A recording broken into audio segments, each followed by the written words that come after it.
사사기 16장 1절부터 9절이에요.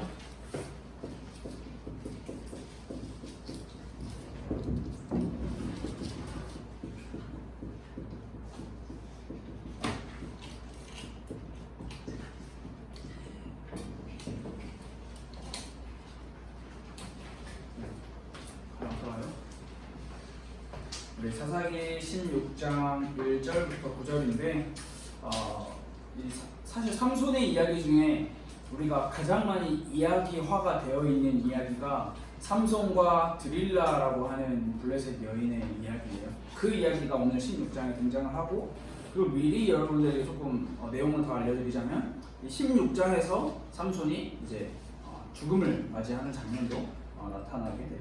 그래서 그 이야기를 많으면 오늘 다음 주 다다음 주, 그리고 적으면 오늘 다음 주 해서 이렇게 삼손의 이야기가 끝날 것 같아요. 오늘 우리 사사기 16장 1절부터 9절 말씀인데요.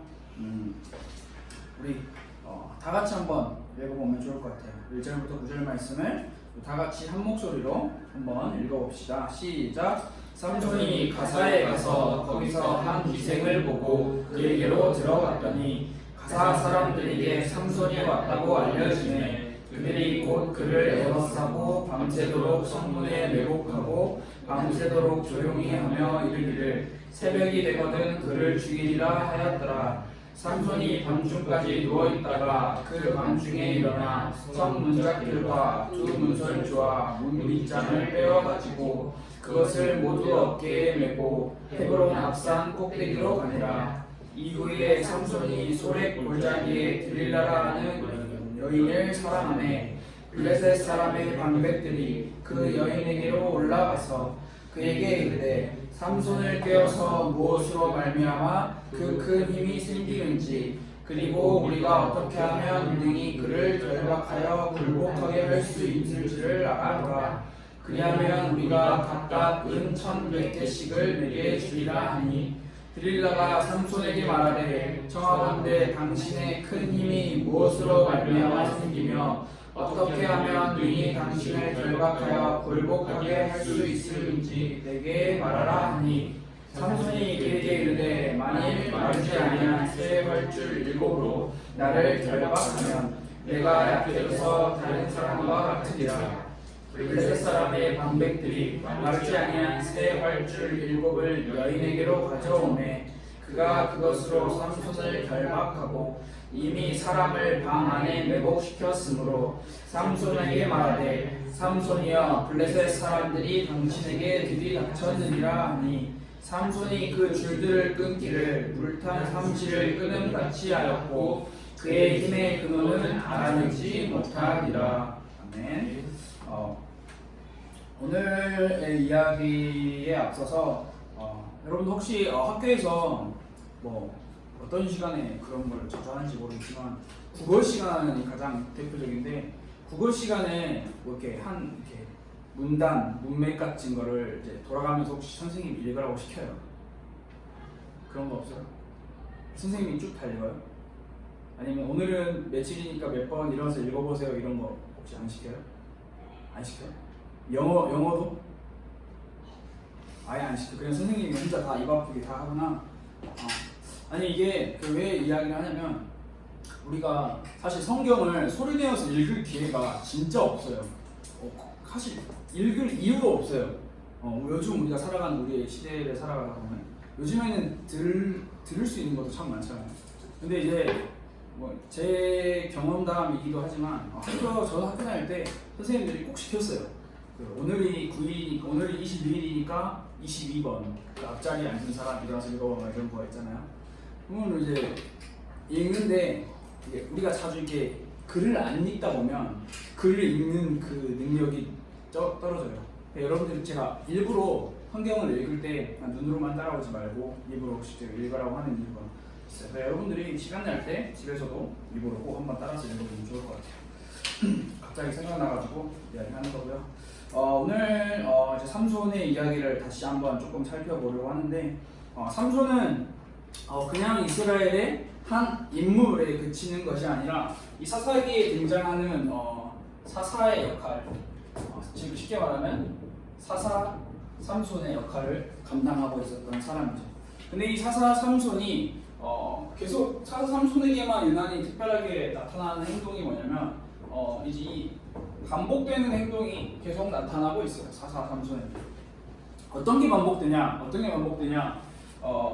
기도가 반복되고 예배가 반복되냐? 그렇지 않다라는 사실을 우리가 잘 알 수 있죠. 그러면 삼손에게 반복되어서 나타나는 일들이 뭐냐? 삼손에게 반복돼서 나타나는 일들은 삼손의 눈과 삼손의 마음대로 행동하는 일들이 계속 나타나고 있어요. 그 대표적인 일들이 이제 성경은 기록하기를 이성, 삼손이 남자니까 이제 한 여자를 좋아하고 사랑하는 모습이 계속 반복되어서 나타나고 있어요. 내 마음과 내 눈에 보기 좋은 대로 계속해서 반복하는 삼손의 모습이에요. 근데 오늘 삼손의 모습도 또 똑같이 나타나고 있어요. 오늘은 심지어 우리가 총 읽은 1절부터 9절까지의 내용 중에 2번이나 나오는 장면인데요. 제일 먼저 삼손이 오늘 성경 말씀에 여러분들이 혹시 그냥 이거는 상식으로 알고 있으면 좋을 것 같은데 가사라고 하는 지역으로 가요. 근데 이 가사라고 하는 지역은 이스라엘 땅이 아니에요. 블레셋 지역이고 쉽게 말하면 우리 대한민국으로 하면 서울이 수도잖아요. 그럼 서울 말고 또 큰 대도시들이 어디 있어요? 여러분들이 알고 있는 인천, 뭐 부산, 뭐 대구, 대전, 뭐 광주, 뭐 등등등 광역시들 있잖아요. 그런 것처럼 이 가사라는 지역은 블레셋이라는 나라에 한 5개 정도의 대도시가 있는데 그 중에 하나 가사라는 지역. 그리고 여기서 또 재밌는 게 뭐냐면 삼손이 원래 살던 지역은 소라라고 하는 지역이에요. 이 소라라고 하는 이 삼손이 원래 살던 지역에서 삼손이 가사까지 가죠. 가사까지 가는 이유가 블레셋 여인을 얼굴을 보려고 내가 마음에 드는 사람이 있으니까 가는 거예요.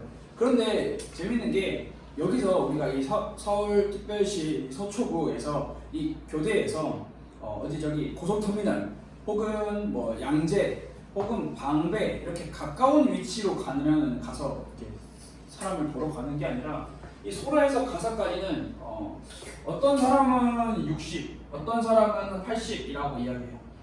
이 정도 80km 정도 떨어진 거리예요. 쉽게 말하면 60에서 80km 정도 떨어진 거리라고 한다면 차로 이동을 했을 시 1시간에서 1시간 반 정도는 우리가 잡아야 하는 거예요. 근데 삼손이 살던 시대에 차가 있었어요? 차가 없었어요. 그냥 걸어서 왔다 갔다 하는 시대였는데 삼손이 자기한테 이렇게 길고도 먼 거리를 갔다라는 거예요. 왜 갔냐? 성경은 한 기생을 보려고 갔다라고 기록을 하고 있어요. 삼손이 블레셋 땅 가사에 딱 들어갔어요. 들어가니까 가사에 살던 블레셋 사람들이 있을 거 아니에요. 그 사람의 원래 살던 사람들. 근데 그 사람들이 이제 긴장을 한 거예요. 나기 특별로 우리 민족들을 1000명이나 때려 죽인 삼손이 가사에 왔대. 그럼 블레셋 사람들의 마음이 어떨까요? 삼손이 여기 왔으니까 환영을 해주자, 잔치를 베풀어주자 그런 마음이 아니라 저 삼손을 어떻게 하면 죽일 수 있을까라는 그 고민에 빠지게 되는 거예요.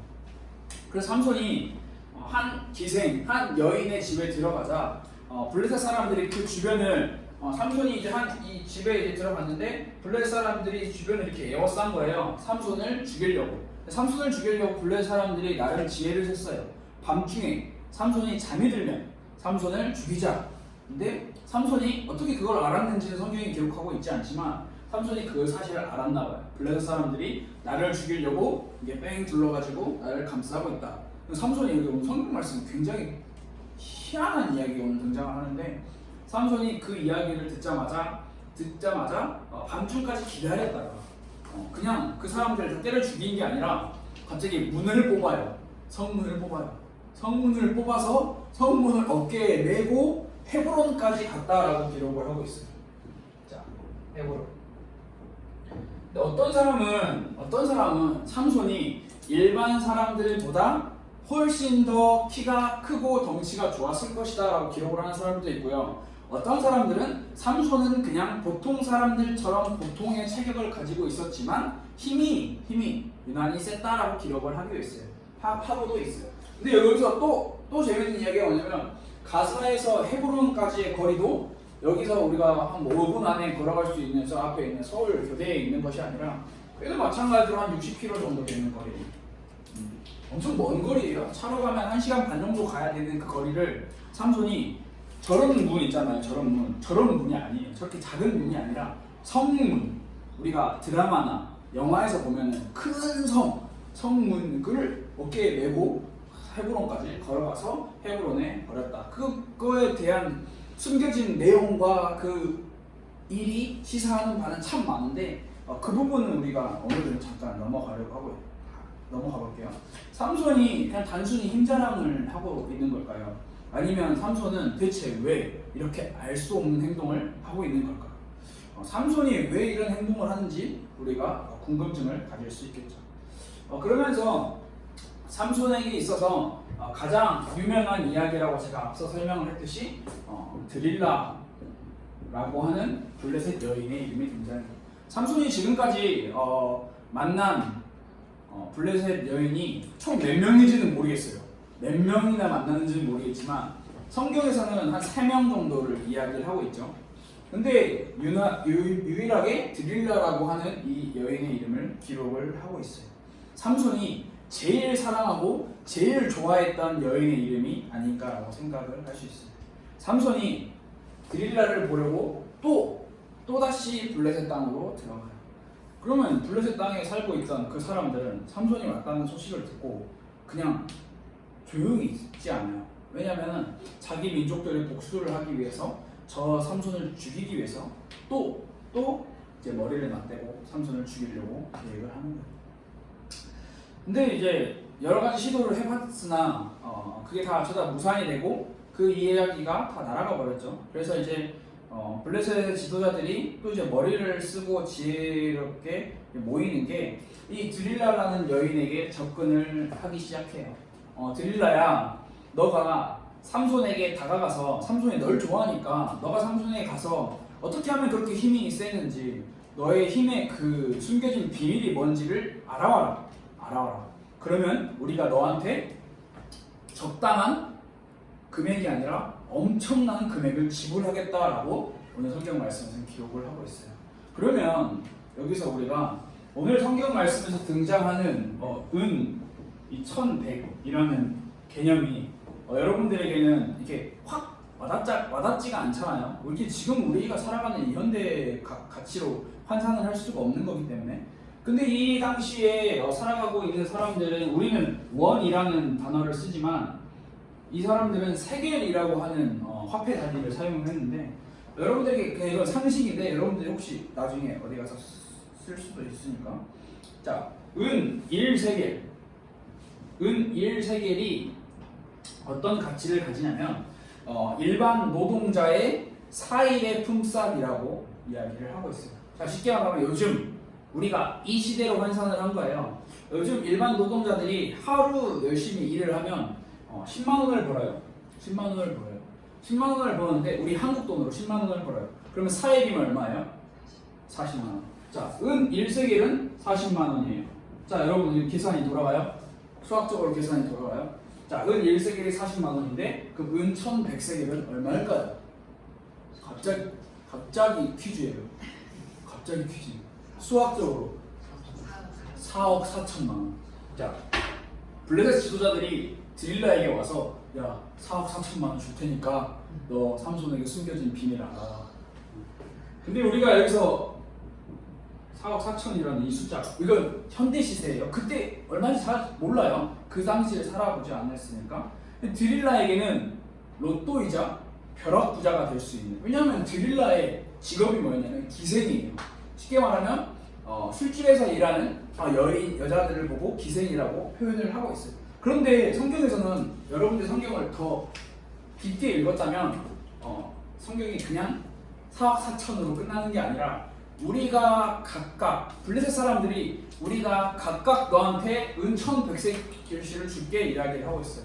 만약에 생각을 해봤을 때 블레셋의 그룹들이 한 5그룹이 모였어요. 그러면 각각 은 1100세겔씩 준대. 그럼 5그룹이 모였어요. 그럼 얼마예요? 25. 20억을 주겠다. 나와. 드릴라의 마음이 어떻겠어요? 아니에요. 저는 20억을 거절하고 삼손을 사랑하겠어요. 이러겠어요? 아니죠. 블레셋 사람인데 삼손의 마음을 어떻게든 훔치려고 시도를 하겠죠. 근데 드릴라라는 사람이 얼마나 지혜롭지 못하냐라는 것을 성경이 바로 나타내고 있는 게 20억이라는 그 엄청난 큰 금액을 자기가 손에 곧 얻을 수 있겠다 싶으니까 드릴라가 삼손한테 곧바로 찾아가요. 삼손, 어떻게 하면 너를 묶어서 너를 죽일 수 있어? 이렇게 대놓고 물어보는 거예요. 정말 멍청하고 정말 무식한 방법이죠. 삼손이 드릴라가 왜 나한테 이런 걸 물어보지? 내가 어떻게 힘이 있는지 알려줘야지 이러겠어요? 누군가를 나를 죽이려 하구나, 누군가 나를 음해하려고 하구나 라는 생각이 들겠죠. 그래서 삼손이 드릴라에게 알려준 거짓 정보가 3가지가 있어요. 그 3가지가 오늘의 첫 번째 게 그냥 줄로 자기를 2번 감으면 된다라고 알려줘요. 드릴라도 순진하죠. 그 이야기를 듣고 그대로 해요. 그런데 어때요? 삼손이 블레셋이 쳐들어왔어요 라는 소리를 듣자마자 그냥 줄을 팍 끊어버려요. 의미가 없어요. 삼손과 드릴라의 밀당이 이제 오늘부터 시작된. 자, 만약에 여러분 이건 웃긴 이야기지만 이 당시에 일어난 일이 실제로 일어났고 삼손에게 일어난 일이 일어났다라는 사실. 우리가 성경 말씀을 읽다 보면 많은 교훈과 그리고 많은 굉장한 흥미를 가져다 주는 내용들이 참 많은데 삼손이라는 인물은 우리에게 또 흥미와 교훈을 가져다 주고 있어요. 삼손은 분명히 경험을 했어요.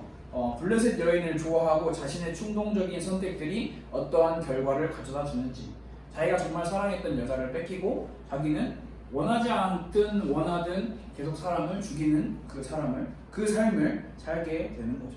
하지만 삼손은 무언가에 홀린 듯 아무렇지 않게 다시 그 선택을 계속 반복해서 하고 있어요.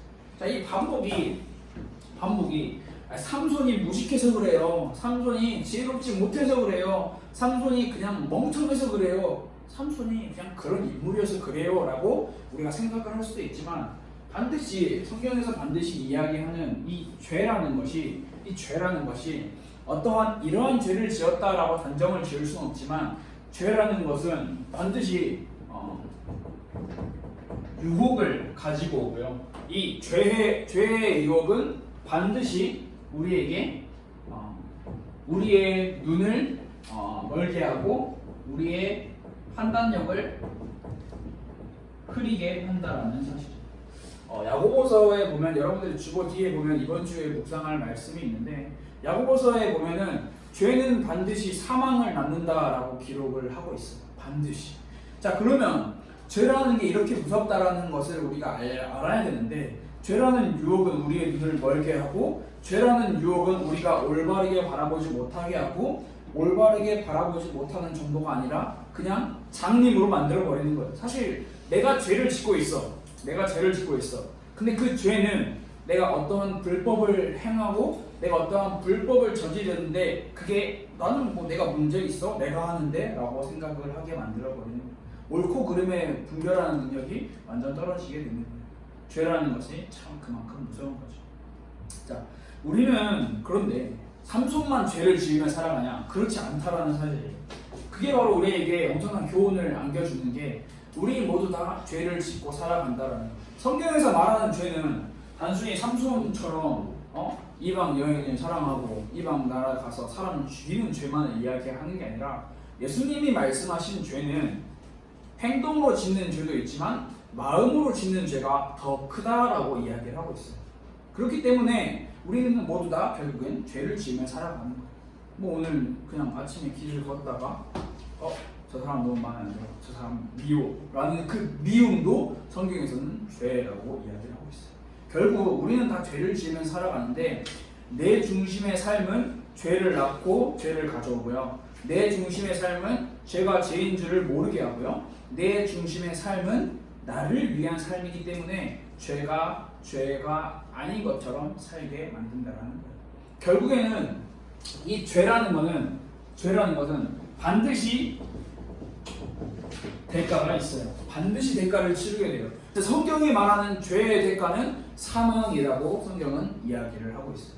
자, 제가 여기 있는 우리 중학교 1학년부터 우리 중학교 4학년 그리고 우리 선생님들 같이 있는데 제가 여러분들에게 지금 여러분들에게 하고 있는 말이 뭐냐면 죄를 짓지 맙시다 여러분, 우리가 죄의 유혹에서 벗어납시다, 이런 이야기를 하고 싶은 게 아니에요. 어떤 이야기를 하고 싶냐? 결국 우리는 다 죄를 지으면서 살아가는 인간이라는 것을 이야기하고 싶은 거예요. 자, 그러면 우리가 본질적으로 찾아서 들어가 봐야 되는 거예요. 그냥 죄를 짓지 맙시다. 야, 너 오늘 무슨 죄 지었어? 성경에서 이렇게 이야기해요. 네가 눈으로 죄를 지었어? 그럼 너 눈 뽑아. 너 손으로 죄 지었어? 그럼 손 잘라. 너 발로 죄 지었어? 그럼 발 잘라. 그러면 뭐 우리는 이제 어떻게 살아갈 수 있어요? 못 살아요? 죽어야 돼요. 근데 우리는 죄를 짓지 맙시다, 죄의 유혹에서 벗어납시다 라는 이야기를 그냥 그 이야기를 하고 싶은 게 아니라 우리가 우리의 마음을 놓고 우리의 신앙을 놓고 기도하며 매일매일 도전하고 매 순간마다 긴장해야 된다는 거예요. 혹시나 내가 삼손처럼 이 나라는 존재가 내 마음의 주인으로 되고 있진 않은지, 혹시 이 나라는 존재가 내가 지은 죄를 감추려고 애쓰면서 살고 있지는 않은지. 결국에는 성경이 우리에게 말하는 가장 큰 바는 뭐냐면 나라는 존재는 결국엔 약하고 연약하다는 사실이고요. 그러면 나라는 존재가 아닌 하나님으로만 우리가 살아갈 수 있다는 것을 성경은 이야기할 수 있어요. 우리가 우리 힘으로는 결국 아무것도 할 수 없다라는 사실을 인정해야 하고요. 그렇기 때문에 그 인정하는 행위가, 인정하는 방법이, 이 나라는 존재를 벗어내는 방법이 우리에겐 반드시 이 기도가 필요하다라는 사실이에요. 우리가 기도할 때 하나님, 제가 오늘 이러한 죄를 지었어요, 이 죄를 회개합니다라는 그 방법도 우리의 죄를 용서할 수 있는 방법 가운데 하나지만, 우리가 우리의 마음이 하나님 저를 도와주세요, 저는 하나님의 도움이 없이는 단 하루도 살 수 없는 존재입니다 라고 그 고백을 하는 그 기도가 우리의 삶에는 필요한 거예요. 그 하나님이 그래서 우리에게 힘을 주셔야 우리가 이 나라는 존재가 자리 잡고 있는 그 마음을 떨쳐낼 수 있고 벗어낼 수 있고 이겨낼 수 있다는 사실. 그래서 여러분들이 이 시간이 되게 짧으면 짧고 길면 긴 시간이지만, 여러분들이 한 번 예배를 드리고 한 번 우리가 하나님의 말씀을 받고 여러분들의 삶으로 돌아가서 그냥 나 예배 드리고 왔으니까 됐어, 내 할 일 다 했어 라고 살아가는 것이 아니라, 여러분들의 삶에서 계속 반복해서 긴장 상태로 항상 하나님과 만나는 그 기도가 꼭 반드시 회복됐으면 좋겠어요. 그래서 여러분들의 10년 뒤, 여러분들의 20년 뒤, 여러분들의 30년 뒤, 사실 저는 몰라요. 그리고 저는 여러분들의 삶을 책임질 수 없어요. 근데 여러분들의 삶을 책임지실 수 있는 그 존재 하나님을 여러분들은 의지하고 하나님을 찾아야 한다는 그 사실을 여러분들에게 같이 이야기해 주고 싶었어요. 다음 주, 그리고 다다음 주, 앞으로 삼순의 이야기가 이제 막 빠지고 흘러갔는데, 우리가 삼순의 이야기를 통해서 내 중심이 아니라 하나님 중심의 삶을 살기를 원하는 그런 고백을 같이 드렸으면 좋겠어요. 우리 이 시간 같이 한 번만 기도할까요?